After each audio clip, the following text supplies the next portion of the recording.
الاخوان، صباح النور ونهاركم مبارك سعيد. دونك الخبر يمكن كاين اللي غادي يكون سمعوه، كاين اللي غيكون مازال، هو انه ان شاء الله المنتخب المغربي غادي يجري واحد المقابله هنا في الملعب ديال بن بطوطه في طنجه.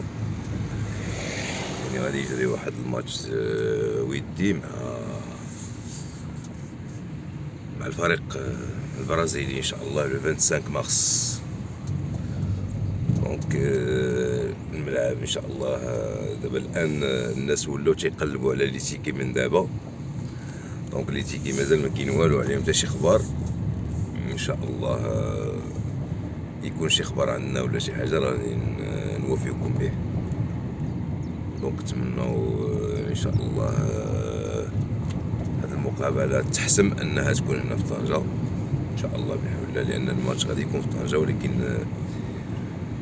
يكون المنتخب البرازيلي يعني من احد الفرق القويه في العالم